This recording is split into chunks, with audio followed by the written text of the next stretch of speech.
For 3 days, an army is fighting a battle. Radio reports say enemy resistance is strong. Artillery pounds the mountains. Men are dying. And then the report comes in. There are no Japanese on the island.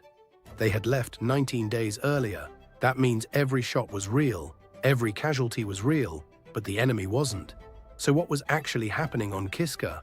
And how could an entire army believe in a battle that didn't exist? August 17, 1943.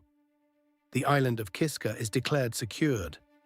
35,000 Allied troops have won, but the price of victory is baffling. 92 dead. 221 wounded. The destroyer USS Abner Red sits crippled in the harbor, its stern torn open. 313 casualties in 72 hours. And then the discovery that breaks the logic of the entire mission. There is not a single Japanese soldier on the island. Not one. August 15th to 17th, 1943. The Japanese military had evacuated Kiska 19 days before the first American boot hit the mud.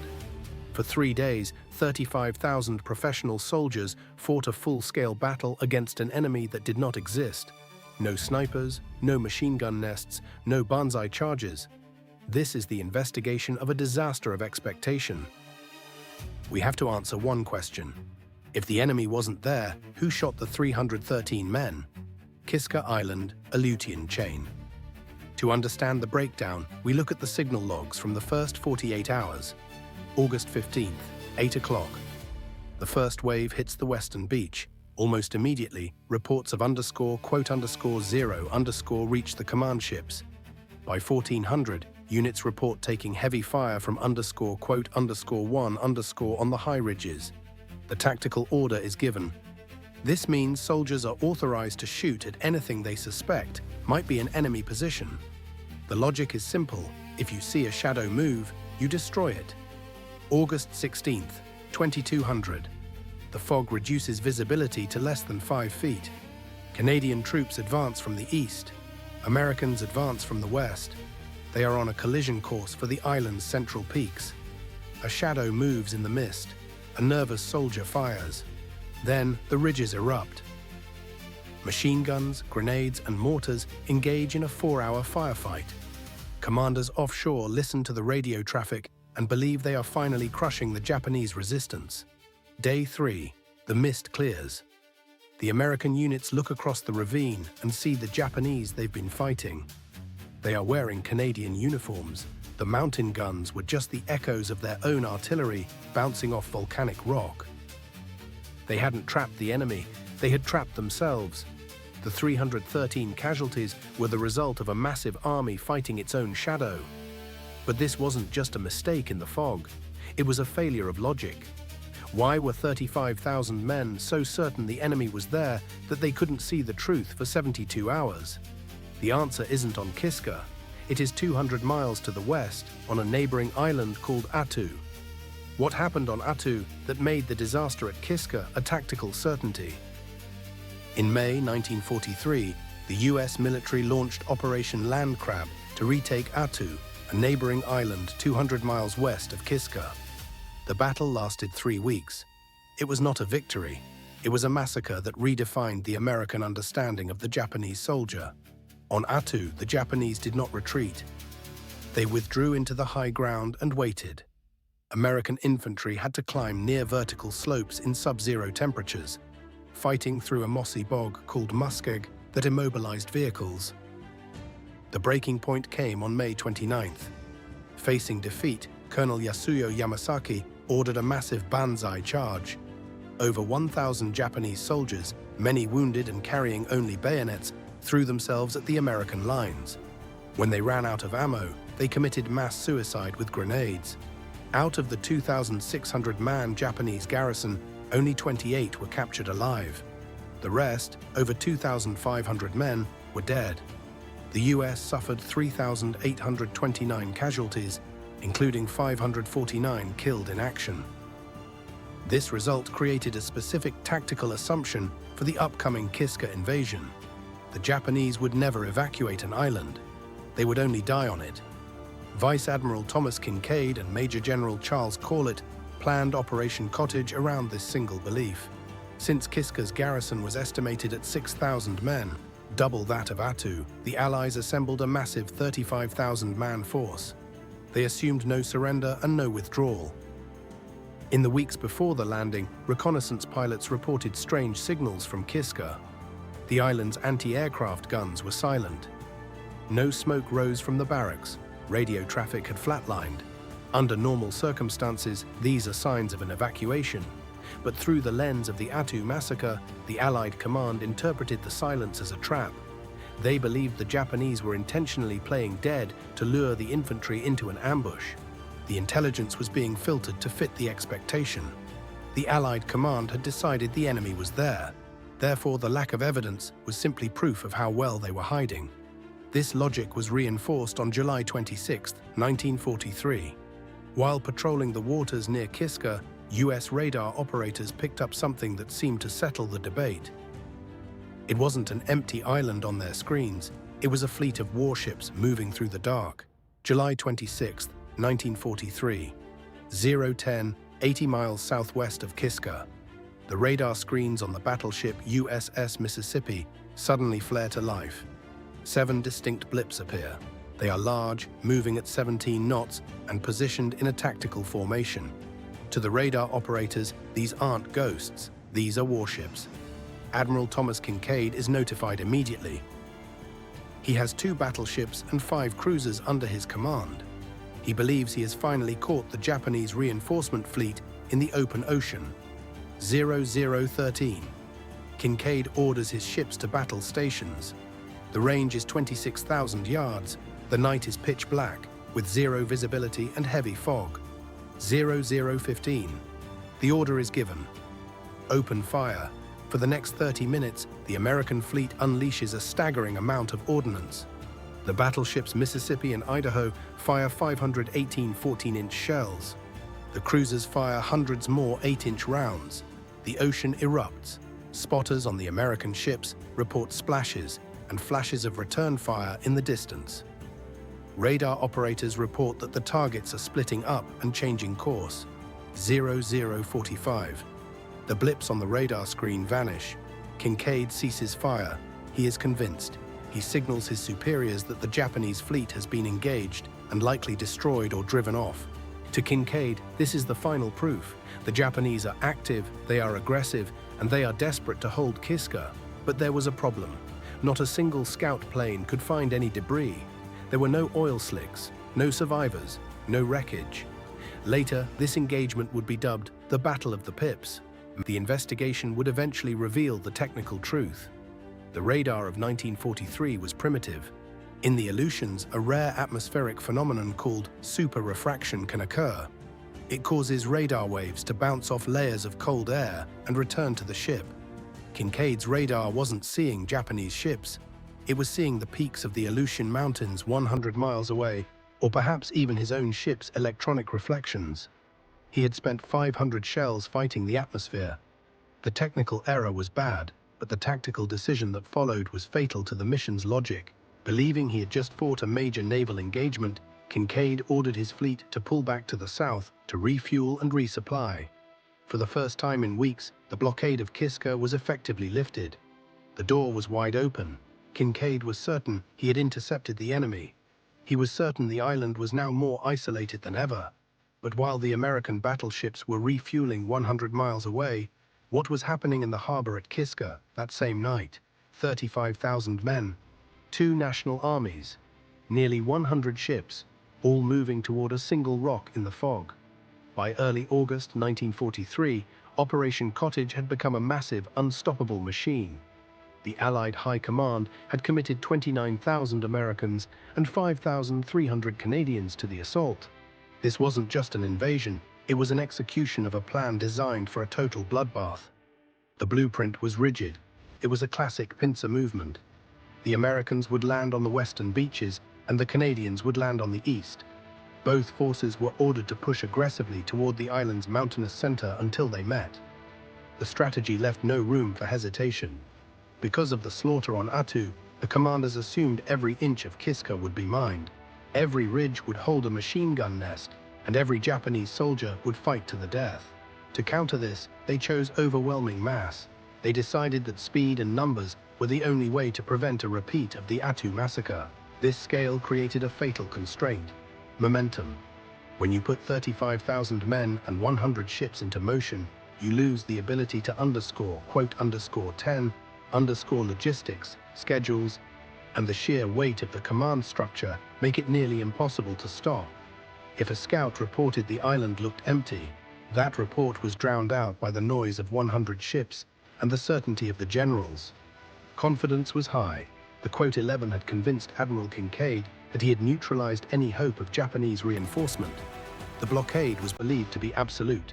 On August 15th, the machine was activated. The pre-landing bombardment began. Thousands of shells from battleships and cruisers slammed into the hillsides. For weeks, the island had been pounded by air and sea. To the men in the landing craft, it seemed impossible that anything could survive that fire. The first wave hit the western beach at 6:30. The moment the soldiers stepped off the ramps, they hit the first real enemy, the environment. The _12_ winds whipped up, and a volcanic mist settled over the tundra. Visibility dropped to less than 10 feet. Radios began to fail. Units lost sight of their officers. The Americans moved inland from the west. The Canadians moved inland from the east. Thousands of armed, nervous men were now walking blindly toward a central collision point. They were trained to expect an enemy that would never surrender. They were told to shoot first. But as they climbed into the silent gray peaks, they realized they couldn't see who was standing 5 feet in front of them. What happens when two nervous armies are ordered to converge on the same point in total darkness? By noon on August 15th, the environmental constraints on Kiska had effectively neutralized Allied command. The tundra was a featureless maze of volcanic rock and moss. There were no roads, no trees, and within minutes of moving inland, no landmarks. The technical breakdown was immediate. SCR-536 handy-talkies failed. The mineral-rich volcanic soil and the heavy moisture in the air scrambled radio signals. Platoons drifted away from their companies. Squads lost sight of their sergeants. Units began to navigate by sound. In the silence of the peaks, every noise was magnified and distorted. The sound of a boot slipping on a wet rock sounded like a bolt cycling. The echo of distant, outgoing Allied artillery bouncing off the ridges sounded like incoming Japanese mortars. Then came the first shapes in the mist. A platoon of the 13th Canadian Infantry Brigade pushed up a ridge from the east. Simultaneously, a unit of the US 7th Infantry Division climbed the same ridge from the west. Neither knew the other was there. An American scout saw a silhouette move through the gray. He didn't see a uniform. He saw a shape where no American was supposed to be. He fired a single shot. The shape dropped. Within seconds, the ridge erupted. The Canadians, believing they had walked into a Japanese ambush, returned fire with Bren guns and grenades. The Americans, hearing the distinctive rapid fire of a machine gun, .14, they were engaged with a Japanese outpost. The report went up the chain, ___15, ___ Admiral Kinkaid and General Corlett listened to the radio traffic. The reports matched their expectations perfectly. They didn't hear confusion. They heard the Battle of Kiska beginning. They ordered more troops into the hills to support the units under fire. The escalation became mechanical. When a unit took fire, they didn't retreat. They called for mortar support. The mortars landed near other Allied units, who then reported they were being shelled by Japanese artillery.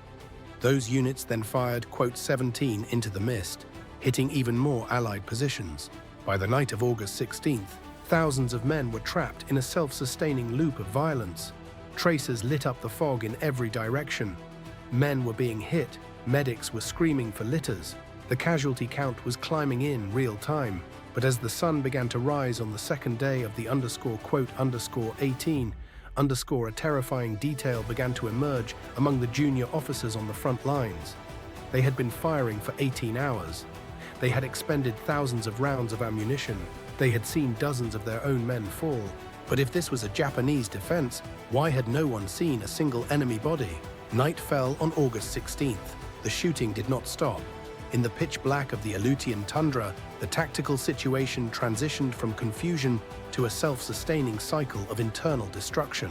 The Americans and Canadians were now fully committed. One specific episode occurred on the high ridges overlooking the harbor. A U.S. infantry unit, hearing movement below, initiated a flanking maneuver against what they identified as a Japanese machine gun nest. They moved in silence, fixated on the muzzle flashes in the mist. They opened fire at point-blank range. Below them, a Canadian unit, believing they were being overrun by a Japanese banzai charge, turned their weapons uphill. For over an hour, these two allied groups poured lead into each other's positions. The reports reaching the command ships were staggering. Radio operators logged frantic requests for more ammunition and more mortar support. To the offshore commanders, this looked like the final stand they had seen on Attu. The logic of command was simple. If the volume of fire is increasing, the enemy must be resisting fiercely.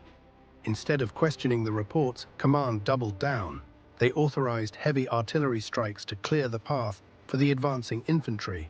These shells began landing among Allied companies already pinned down by friendly fire. Every shell that landed short was reported by the troops as a Japanese counter-battery strike. The belief was now armored against the truth. Each casualty was seen as proof of Japanese lethality. Each report of enemy movement was seen as proof of Japanese numbers. Primary source excerpt of a signal log. Under heavy fire, enemy strength estimated 500 plus. The medical tents on the beaches were overwhelmed. Stretcher bearers moved in a continuous line, bringing down men with gunshot wounds and shrapnel injuries. Ammunition expenditure reached levels seen in major European engagements. The soldiers were exhausted, terrified, and convinced that the hills were crawling with thousands of fanatical defenders. But as the second night bled into the third morning, a crack appeared in the narrative. A junior officer on the western ridge finally pushed his squad into a trench they had just neutralized with grenades. They were looking for prisoners. They were looking for intelligence. They found nothing. No bodies, no Japanese weapons, no blood trails leading into the tunnels. They found brass shell casings littering the ground, but they weren't Japanese 6.5mm rounds. They were American .30-06 and Canadian .303. Reports of this anomaly began to filter back to HQ. Men were dying, but the enemy was invisible. No prisoners had been taken in 48 hours. No confirmed sightings of a Japanese uniform had been verified by more than one source. The question began to circulate among the platoons on the ridges. If this was a Japanese defense, where were the Japanese? By the morning of August 17th, the pincer movement finally closed. Allied units from the east and west converged on the main Japanese base at Gertrude Cove. The soldiers moved with extreme caution. They expected the abandoned-looking buildings to be a honeycomb of machine gun nests. They approached the bunker entrances with rifles raised and grenades ready. They waited for the inevitable muzzle flashes from the dark tunnels. No fire came back. The Allied troops began a forensic sweep of the island's primary defensive complexes. What they found was a massive empty infrastructure. They walked into reinforced underground barracks designed to house thousands of men. The bunks were empty, the kitchens were cold, there were no stockpiles of fresh food, no medical supplies, and no ammunition caches. There were rumors of tea still sitting warm on tables, but the physical evidence told a different story. The dust on the floors was undisturbed. The batteries in the radio rooms were dead. This wasn't a panicked retreat. It was a systematic, calculated departure. However, the lack of soldiers did not mean the island was safe. The Japanese had left behind a lethal parting gift. Thousands of mines and booby traps. Pressure plates were hidden under floorboards. Tripwires were strung across tunnel entrances. Mines were buried in the laundry piles and near the abandoned artillery pieces. Even without an enemy to pull a trigger, the casualty count continued to rise. Every hour, another explosion would echo through the hills, followed by calls for a medic. The psychological impact on the troops was devastating. They had spent 48 hours in a high-intensity firefight. They had reported heavy contact, seen enemy muzzle flashes, and suffered hundreds of casualties. Now they were walking through a silent labyrinth. Officers began to tally the contradictions. They looked at the thousands of American and Canadian shell casings littering the ridges. They looked at the craters from their own mortar barrages. Then, they looked at the Japanese positions. There were no Japanese bodies, no graves, no bloodstains, no captured prisoners. The investigative reality was now undeniable. The quote 24 had been a war against a void. 313 Allied casualties had been sustained on an island that had been empty for weeks. As the search widened to the beaches, the investigation shifted from the ridges to the shoreline. The Allied command was forced to confront a humiliating strategic question. If 5,000 Japanese soldiers weren't here, when did they leave? And more importantly, how did they vanish from a blockaded island under the nose of the most powerful navy in the world? July 28, 1943, 1840. A dense, freezing fog settles over Kiska Harbor, reducing visibility to zero. Under this shroud, 3 Japanese light cruisers and several destroyers slip into the bay. The Japanese had been waiting for this exact weather window for weeks. They called it Operation Cottage. On the shore, 5,183 Japanese soldiers were already staged and waiting. They had been ordered to abandon all heavy equipment. They destroyed their artillery, buried their sensitive documents, and carried only their rifles and basic gear. The loading process was a masterpiece of discipline and speed.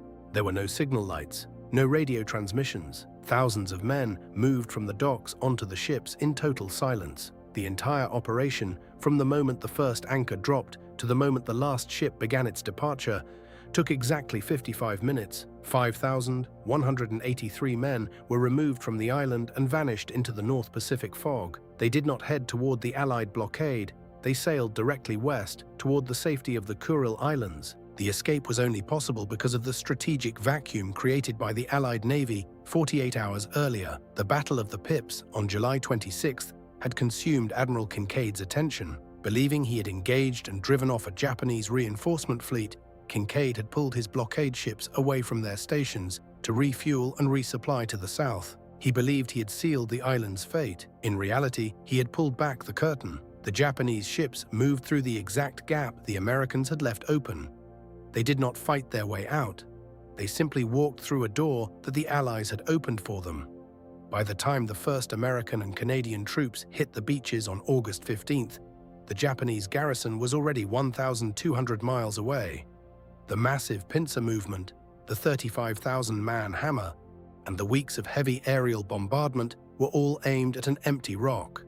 By the time the Allies landed, the island had been empty for 19 days. August 18, 1943, 1:50. The island of Kiska has been declared quote 27 for nearly 24 hours. The destroyer USS Abner Red is patrolling the harbor, maintaining a watch over a victory that has already turned into an embarrassment. A massive explosion rips through the ship. A Japanese sea mine, anchored in the bay, has detonated directly under the Abner Reed's stern. The blast is so powerful that the entire rear section of the destroyer is severed and sinks within minutes. 71 sailors are killed instantly. 47 more are wounded. This single event accounts for the largest spike in the operation's death toll. On an island where the enemy has not been seen for 19 days, the deaths did not stop at the shoreline. Across the ridges and through the abandoned barracks, Allied soldiers continued to trigger the quote, _28_ left behind by Operation Cottage. A soldier would kick aside a piece of laundry in a barracks and trigger a landmine. A combat engineer would attempt to move an abandoned artillery piece and set off a concealed charge. Casualties from these traps, combined with the lingering effects of frostbite and the ongoing confusion of units navigating the fog, continued to mount. By the time the final reports were processed, the cost of invading an empty island was finalized. 92 men dead, 221 wounded or missing, 313 total casualties. The reports reaching Washington, D.C. had to be revised. Initial claims of quote, _29_ were replaced by a forensic reality. There were no enemy dead. Not a single Japanese body was recovered. No graves were found that post-dated the evacuation. The Allied command was forced to record 313 losses in an engagement where the opposing force did not exist. The official records were closed, but the investigation into the command failure was just beginning. The quote, _30_ at Kiska was quietly buried in the larger narrative of the Pacific War. But for military analysts, it remained a terrifying case study in the breakdown of logic. The numbers were locked in, the evacuation was understood, The technical failures were identified, but one question remained for the forensic review. How did an army this large sustain 313 casualties against an island that had been empty for nearly 3 weeks? The failure of Operation Cottage did not begin on the beaches of Kiska. It began in the command rooms months earlier. The first incorrect assumption was the belief that the Japanese military was incapable of retreat. The massacre at Attu had created a rigid tactical expectation. The Japanese would only leave an island as corpses. This was a reasonable observation based on previous data, but it became a lethal constraint when it was treated as an absolute law. Because the commanders quote 32, the Japanese wouldn't leave, every piece of intelligence was filtered to support that conclusion. When reconnaissance pilots reported a silent island, it wasn't seen as an evacuation. It was interpreted as a disciplined ambush. When radar screens flared with phantom pips, it wasn't questioned as a technical glitch. It was accepted as the expected Japanese reinforcement. This created a reinforcing cycle of confirmation bias. The larger the invasion force grew, the more certain the commanders became that the enemy must be formidable. The irreversible moment occurred on July 26th with the Battle of the Pips, when Admiral Kinkaid ordered his battleships to fire 518 heavy shells into an empty ocean. He committed the mission to a specific reality. By reporting a naval victory against Japanese ships, he locked the command structure into a narrative that the island was being reinforced. To admit later that the radar targets were atmospheric reflections would have required questioning the entire basis of the upcoming invasion. Once 35,000 men were put into motion, the momentum of the operation overrode any remaining doubt. On Kiska, the fog of war was not just a weather condition, it was a cognitive trap. The first nervous shot fired in the mist was the logical result of 2 weeks of briefings telling soldiers to expect a suicide attack. The friendly fire was not an accident. It was the inevitable outcome of a force trained to see a monster in every shadow. Modern military academies now use Kiska as the primary case study for information pruning. It demonstrates how a command structure can become so invested in a specific threat that it becomes blind to the absence of that threat. The disaster was not caused by a lack of intelligence. It was caused by the refusal to accept intelligence that contradicted the plan. The 313 casualties of Operation Cottage were not lost to a Japanese defense. They were lost to a strategic illusion that was reinforced at every level of command. On Kiska, the enemy was real only because the invaders were certain he had to be. In the end, the most dangerous force on the island was not the Japanese military. It was the lethal power of a fixed idea.